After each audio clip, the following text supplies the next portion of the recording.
to be criminal, terrorist, serial killer, rapist. बचपन में मैं सोचता था, या आप लोगों के भी शायद ये जहन से गुजरा हो, कि ये कौन लोग होंगे, कैसे दिखते होंगे, क्या करते होंगे। लेकिन ये सब हम आपके बीच में ही रहते हैं, हमारे जैसे इंसान होते हैं, लेकिन रास्ता अलग चुन लेते हैं। आज की कहानी एक ऐसे सीरियल किलर की कहानी है जिसके बारे में जब सच्चाई सामने आई तो कोई भी इस बात पर यकीन करने को तैयार नहीं था कि ये शख्स एक नहीं, दो नहीं, बल्कि 11 लोगों का कत्ल कर चुका है। और यकीन न करने की बड़ी अहम वजह भी थी। वजह ये कि ये वो शख्स था जो बेहद होनहार, बुद्धिमान, शरीफ, नेक, मिलनसार, स्वभाव का बहुत अच्छा, एक अच्छा पति, एक अच्छा पिता। इसके अलावा उसे आयुर्वेद की पूरी नॉलेज, रियल एस्टेट की उसे पूरी जानकारी, साथ ही अलौकिक शक्तियां जो होती हैं उसका ज्ञान, पूजा पाठ, तंत्र मंत्र, इन सब चीजों का ज्ञान, और इन सब से ऊपर एक ऐसा शख्स जिसको खजाने की खोज का माहिर माना जाता था। तो सोचिए इस आदमी के कितने रूप, कितने शक्ल, कितनी खासियत, कितनी खूबियां। और जब ये चेहरा पुलिस के जरिए लोगों के सामने आया तो लगा कि ये कैसे मुमकिन है। एक शख्स जो इतनी सारी खूबियों का धनी है, जो बिल्कुल आम लोगों के बीच में रहता है और एक पारिवारिक इंसान है, जो बेटे को वक्त देता है, बेटे के साथ खेलता है, पत्नी को खुश रखता है, पड़ोसियों से मिलता जुलता है, बुजुर्गों की इज्जत करता है, महिलाओं को रिस्पेक्ट देता है।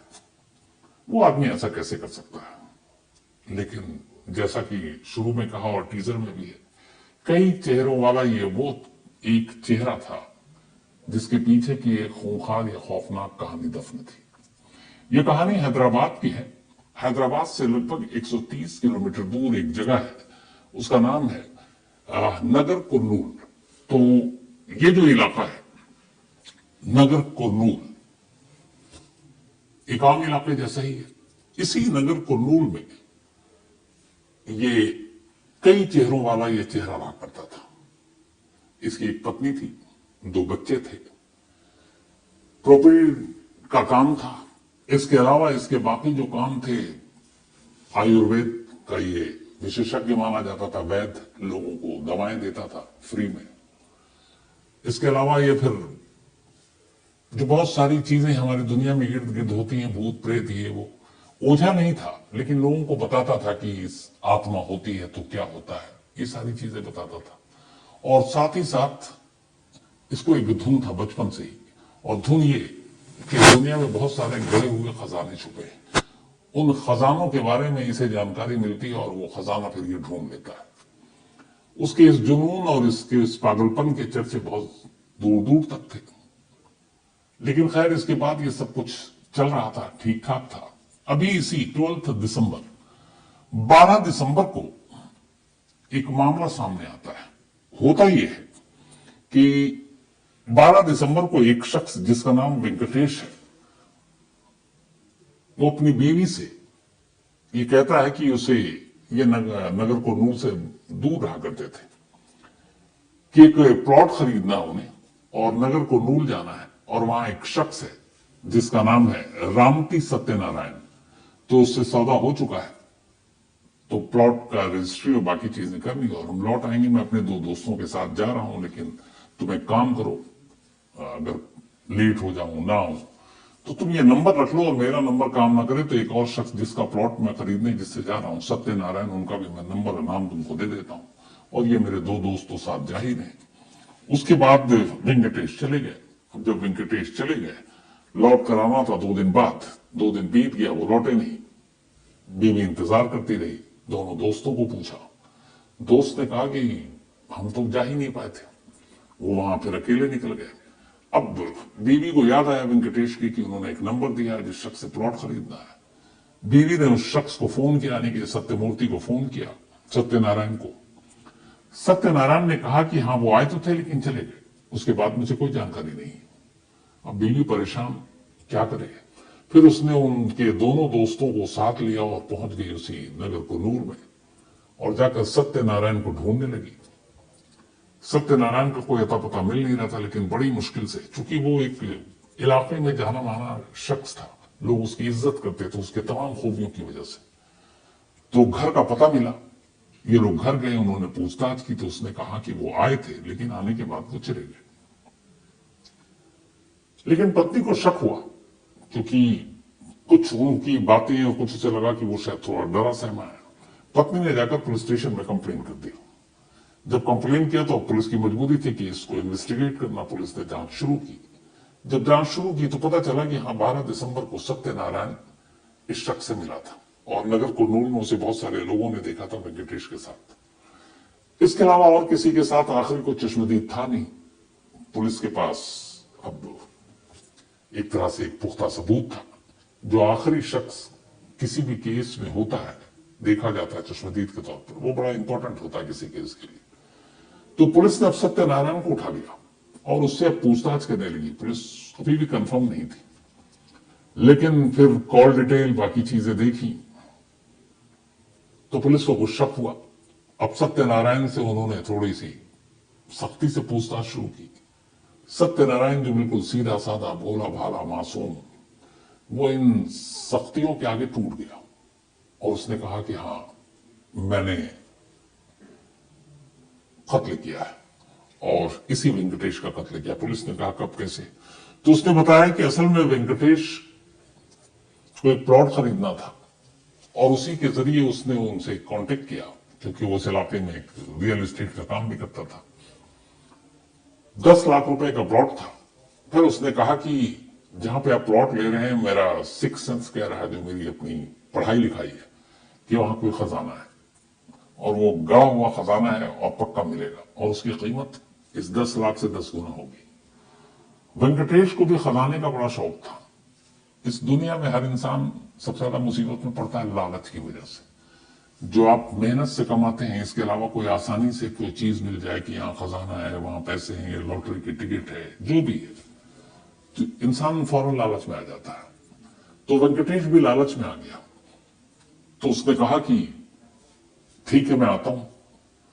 अब जब वेंकटेश झांसे में आ गया तो फिर सत्यनारायण ने उसे अपने पास बुलाया और सत्यनारायण ने उसे कहा कि एक शर्त है, ये जो खजाने वाली बात है, ये तुम किसी को बताना मत, अपनी फैमिली को, दोस्त को, किसी को भी नहीं, क्योंकि इसकी एक जो है खास बात ये होती है, जो मेरी शक्ति है जिससे मैं खजाने का पता लगाता हूं, कि अगर तुम्हारे और मेरे अलावा ये बात किसी को पता चल गई तो फिर वो खजाना गायब हो जाएगा। तो अगर किसी को तुमने कहा तो कोई फायदा नहीं है। लालच में आ गया वेंकटेश। उसने खजाने की बात अपनी बीवी से भी छुपाई। प्लॉट के नाम पे वो पहुंच गया।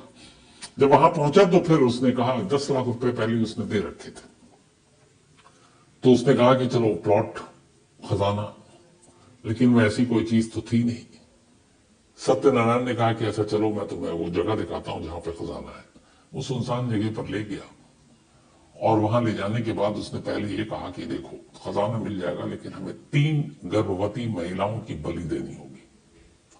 वेंकटेश एक सीधा साधा आदमी था, बेशक लालच में आ गया था, लेकिन वो इन सब चीजों को नहीं मानता था।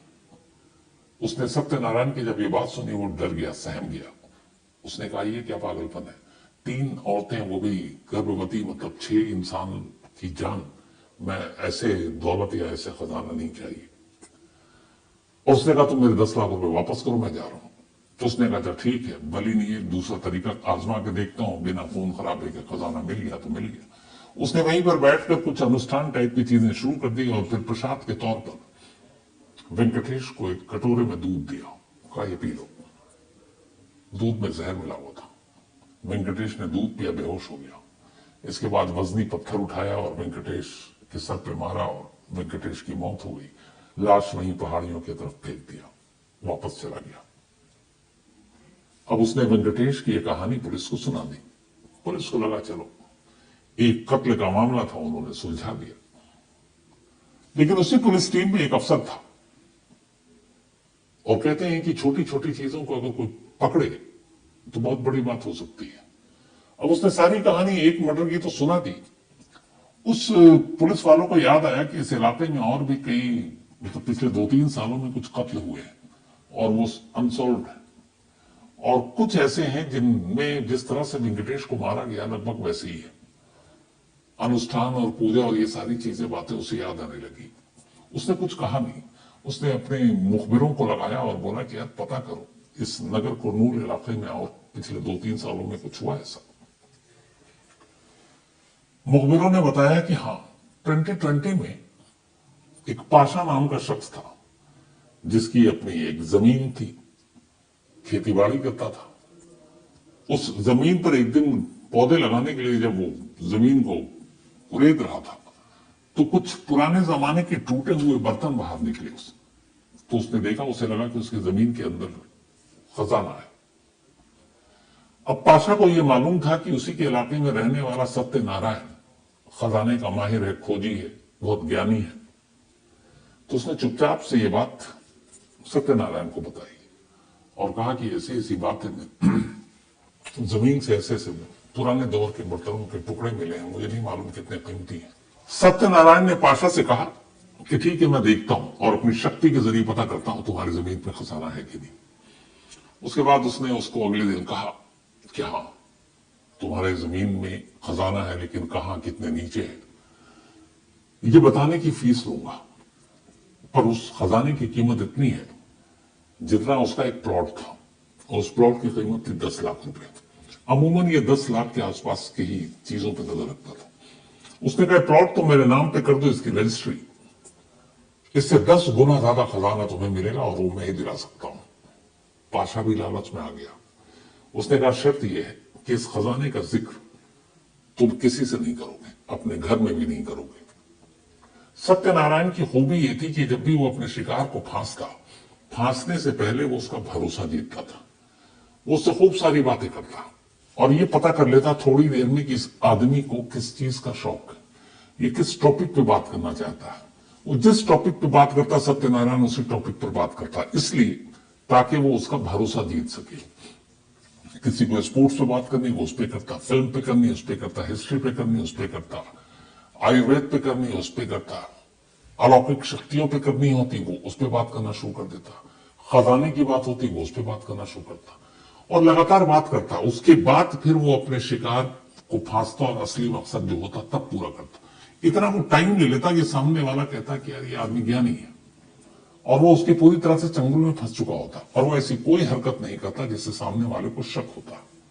तो पाशा के साथ भी उसने ऐसे ही किया, उससे तमाम बातें की। फिर उसने कहा कि है लेकिन 10 लाख तुम ये प्लॉट मेरे नाम कर दो, खजाना इससे कहीं ज्यादा कीमती है। पाशा लालच में आ गया। पाशा ने अपना प्लॉट उसके नाम रजिस्ट्री कर दिया, लेकिन वो खजाने को खोदने का काम शुरू ही नहीं कर रहा है। कुछ वक्त बीता, पाशा को गुस्सा है, उसने कहा तुम मुझे बेवकूफ बना रहे हो, अब तुम मेरा प्लॉट वापस कर दो। इसने कहा नहीं ऐसा नहीं, थोड़ा सा रुक जाओ। कुछ मोहलत दी, पाशा रुक गया। अब सत्यनारायण को लगा कि ये तो पीछा छोड़ेगा नहीं। एक रोज अचानक 2020 की बात, अप्रैल का महीना, उसने कहा कि कल मुझे पता चल गया है कि खजाना कहाँ है, लेकिन उस खजाने को खोदने से पहले एक अनुष्ठान करना होगा, अनुष्ठान तुम्हारे घर में होगा। पाशा खुश हो गया। अब वो सारा नींबू, काली मिर्च, जो भी चीजें होती सब लेकर घर पहुंचा, पूजा पाठ, और वहां पे घर पे उसने काम ये शुरू कर दिया और ये सब कुछ करके चला गया। पाशा ने खजाने की बात या सत्यनारायण को प्लॉट देने की बात किसी को बताई नहीं थी। देर रात ये सब कुछ हुआ और वो निकल गया।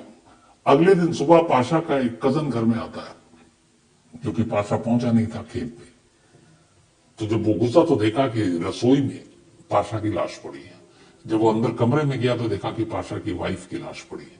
दूसरे कमरे में गया तो उसकी बेटी की लाश पड़ी थी। अब ऐसा लगा कि इन सब ने सुसाइड किया, लेकिन फिर उसकी नजर वो सारे पूजा पाठ की सामग्री पर पड़ी तो उसे लगा कुछ और है। फिर रिश्तेदारों ने पुलिस में खबर दी, लेकिन किसी ने आखिरी बार पाशा को देखा नहीं और इस खजाने और प्लॉट की बात किसी को पता नहीं थी, इसलिए मामला सत्यनारायण तक गया नहीं। जब ये कहानी और पाशा की फैमिली के कत्ल की बात आई तो फिर उस पुलिस वाले ने तफ्तीश अपनी तरफ से शुरू की तो पता चला कि हाँ, ये प्लॉट जो है रजिस्ट्री सत्यनारायण के नाम पर हुई। अब यहां कड़ी जुड़ी वेंकटेश और इसकी। उसने अपने साहब को बताया। अब साहब की भी आंखें खुली, उन्होंने पूछा। थोड़ी देर के बाद उसे लगा कि अब एक कत्ल में भी वही सजा है, 4 और बता दूं तो वही है। फिर उसने कहा साहब वेंकटेश अकेला नहीं है, मैंने पिछले 3 सालों में 11 लोगों को मारा है। अब पुलिस सुनते ही यकीन नहीं हो रहा, क्योंकि वो शख्स जब ये बता रहा है तब भी वो उतना ही बोला, उतना ही मासूम, उतना ही ज्ञानी, बिल्कुल वैसा ही। उसको देखकर यही नहीं एहसास होता है कि आदमी एक सीरियल किलर, इसने 11 लोगों की जान ली होगी। अब वो एक एक कर अपने शिकार का नाम बताता जाता है। जब शिकार का नाम बताता जाता है उसके हिसाब से पुलिस तफ्तीश करती जाती है। वो जो कह रहा था सब सच था। एक एक करके तमाम केसेस स्टडी, तमाम अनसॉल्व मर्डर के केसेस उसी इलाके में नागरकोर्नूल में पुलिस ढूंढती है, और सब में सिमिलरिटी यही आती है कि ये सभी मामले ऐसे थे जिसमें या तो प्लॉट इन्वॉल्व था या पैसे दिए गए थे, और ये भी था कि 1-2 लोगों ने खामोशी से ही सही लेकिन ये कहा था कि शायद खजाना हमें मिलेगा, लेकिन कहां मिलेगा उन्होंने इसके डर से नहीं बताया। अब जो कुछ उसने कहा, 11 के 11 कत्ल की कहानी पुलिस के सामने थी। तफ्तीश शुरू हुई और सारे मामले सच निकले। अब पुलिस ने उससे लंबी पूछताछ की। उसने पूछा कि तुमने ऐसा क्यों किया। उसने कहा कि कभी मैंने सोचा नहीं था कि मैं एक कातिल बनूंगा, सीरियल किलर तो बहुत दूर की बात है। ज्यादा पढ़ा लिखा था नहीं, ठीक ठाक अपने प्रॉपर्टी या रियल एस्टेट का धंधा से कमा लेता था। आयुर्वेद का भी ठीक ठाक चल रहा था। पैसे हालांकि लोगों से लेते नहीं थे, जो देने की हैसियत रखता उससे ले लेता था। लेकिन बचपन से एक जुनून, एक शौक था, और उसे कई बार सपने आते थे कि उसे कहीं खजाना मिलेगा गड़ा हुआ। तो बहुत सारे उसने फिल्में, सीरियल भी देखी, हिस्ट्री चैनल, और उस पर भी उसने ये देखा कि हाँ, जो खजाने की कहानियां होती हैं वो सच होती हैं। जो हमसे पहले की, क्योंकि सदियों से ये दुनिया चली आ रही है, कभी किसी की हुकूमत, कभी किसी की हुकूमत, पुराने जमाने में अलग अलग राजा रजवाड़ों, और वो सारी चीजें कहीं ना कहीं बहुत सारे लोग जब भागे तो जमीन के अंदर दफन कर गए।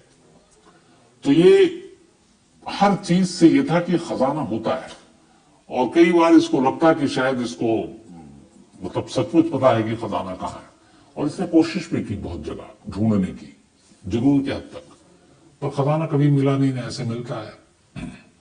फिर इसे लगा कि यार खजाना तो मिल नहीं रहा, लेकिन चलो अपने इस जुनून का इस्तेमाल पैसे कमाने के लिए करते हैं। तो उसने सबसे पहला तरीका यह अपनाया कि जिस शख्स से उसे पैसे लेने हैं, तो उसके पास पैसा हो या प्लॉट हो।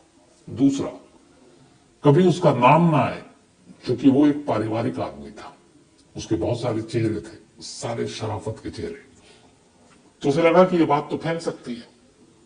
तो वो सबसे पहले पैसे, खजाने, किसी चीज की बात नहीं करता। वो सिर्फ मिलता, चाहे वो दवा देने के बहाने, चाहे वो कहानी सुनाने के बहाने, किसी भी, और वो उनसे बातें करता, और बातचीत के जरिए वो उसका इंटरेस्ट पता कर लेता, और वो जिस मिजाज का आदमी होता उसी मिजाज में ये ढल जाता, और फिर बात करके निकल जाता, कुछ भी नहीं कहता। कई मुलाकात होती, कई मुलाकातों के बाद सामने वाले को लगता है कि यार ये आदमी आता है और देखो कितनी अच्छी प्यारी प्यारी बातें करता है, ज्ञान की बातें करता है, चला जाता। फिर जब सही टाइम आता, जब वो पूरा भरोसा जीत लेता, तब धीरे से कहता कि फलाने जगह पे एक खजाना है, और वो खजाना तुमको मिल सकता है, पर खजाना ढूंढने की कीमत जो भी 2 लाख से 10 लाख। लेकिन शर्त यह है कि जैसे ही तुमने अपने दिल से बात निकालकर जुबान पर ये लाई खजाने की, समझ लो खजाना गायब, क्योंकि ये सब शक्तियां हैं ऊपर से जो काम करती हैं, और जो मेरे अंदर ये आती हैं और मुझे पता चलता है। तो अगर किसी कोई बता दे तो फिर खजाना नहीं मिलेगा। और इस तरह से एक एक कर लालच में उसने तमाम लोगों को मारना शुरू किया। उससे पूछा गया कि तुमने, ठीक है यार, अलग अलग लोगों को खजाने पैसे के लिए मारा, पर पाशा की पूरे परिवार को क्यों मार दिया। तब उसने कहा कि मैंने पाशा से कहा था कि तुम्हारे घर पे अनुष्ठान करना है और तुम रहोगे, और घर पे कोई नहीं रहेगा। लेकिन इत्तेफाक से पाशा की पत्नी, पाशा की बेटी, ये लोग उस दिन घर पर मौजूद थे। तो उसे लगा कि अब अगर वो पाशा को सिर्फ मार कर चला जाता है तो ये सब जिंदा चश्मदीद होंगे कि रात यहां क्या हुआ। तो उसने कहा कि मैंने ऐसा सोचा कि इसको सुसाइड दिखा दूं, और अपने देश में ऐसे अलग अलग इलाकों में बहुत सारी चीजें हुई हैं जहां पे पूजा अनुष्ठान के साथ लोगों ने परिवार के साथ सामूहिक खुदकुशी कर ली है। तो उसे लगा कि जब ऐसा होगा तो पता नहीं चलेगा, तो उसने क्या किया कि उस दिन अनुष्ठान रखा और प्रसाद के नाम पर वही दूध दिया, और हर शिकार को इसने प्रसाद के नाम पर दूध पिलाया, और उस दूध में हमेशा जहर होता। तो पाशा के परिवार को भी इसने प्रसाद के नाम पर, पूरे परिवार को ही, क्योंकि घर में सारे लोग थे, एक मरते तो बाकी बता देते, तो उसने मजबूरी में सबको दूध पिलाया। दूध पिलाने के बाद में तो जहर, ऊपर से उसने हाथ से फिर बेहोशी हो गए, सबका गला घोटा और निकल गया। तो लाश में न कोई चोट के निशान, न गोली के निशान, न चाकू के निशान। घर में पूजा पाठ की सामग्री, जिसने भी देखा ऐसे ही लगा कि, और ये सब बुराड़ी से, मतलब पहले हो चुका था बुराड़ी, ये बाद में हुआ है। तो बुराड़ी की कहानी भी लगभग हर एक के जहन में ताजा है। तो ये हुआ कि ये रोग भी कहीं किसी इस तरह की दैवीय शक्ति या कुछ और इन चीजों में आकर परिवार ने खुदकुशी कर ली। तो वो इकलौता ऐसा मामला था जिसमें उसने एक को नहीं बल्कि पूरे परिवार को मार डाला, क्योंकि वो बाद में उसके खिलाफ गवाही दे सकते थे और उसका भांडा फूट सकता था। बाकी सब उसने सिर्फ उन लोगों को मारा जो उसके खजाने के लालच में आए। जब उसकी गिरफ्तारी हुई और ये कहानी मीडिया में वहां लोकल आई, कहते हैं उसकी बीवी और बच्चे यकीन ही नहीं कर पाए, पूरा पड़ोसी यकीन नहीं कर पाया, क्योंकि उन्होंने जब भी सत्यनारायण को देखा था उन्हें लगता था कि इससे बेहतर, इससे अच्छा, इससे सच्चा, इससे मिलनसार इंसान कोई हो नहीं सकता। हमेशा चेहरे पे मुस्कुराहट, बहुत ही नर्म लहजे में बातचीत, हमेशा नजरें झुकाकर चलना, मतलब एक शराफत की जो भी डेफिनेशन या परिभाषा हो सकता है, वो सारी चीजें उसके अंदर। लेकिन इन चेहरों और इस बॉडी लैंग्वेज और शराफत के पीछे का जो दूसरा चेहरा था, वो एक सीरियल किलर का चेहरा था। तो इस कहानी से एक सबक ये मिलती है कि जिंदगी में कभी भी जो अच्छा और बहुत मीठा बोलते हैं या आपके साथ बहुत घुल मिलकर रहते हैं, ऐसा लगता है कि आपके बहुत खैर खा है, आपकी केयर करते हैं, आपकी फिक्र करते हैं और कुछ ज्यादा ही करते हैं, हमेशा बचिएगा। आंख बंद करके भरोसा मत कीजिएगा। हो सकता है वो आदमी अच्छा हो, आपका केयर भी करता हो, आपकी फिक्र भी करता हो, लेकिन क्या पता है ऐसे ही भेष में एक ऐसा शख्स आ जाए जो यही ढोंग रचाए और एक दिन पता चला कि आपका सब कुछ लुट गया। तो जब भी किसी पे भरोसा कीजिए, हमेशा सोचकर, समझकर, परख कर, और इस बात का जरूर ख्याल रखिए कि अचानक ये शख्स हमारी जिंदगी में आकर हमारे लिए इतना अपना क्यों हो गया।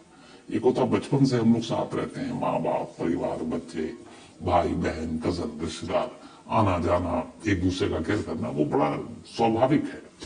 लेकिन एक अचानक आपकी जिंदगी में कोई छम से बाहर से आए और आपका बेहद करीबी हो जाए और आप आंख बंद करके भरोसा करें, यह भरोसा बहुत खतरनाक होता है। जरूरी नहीं हर एक के लिए, लेकिन हो सकता है।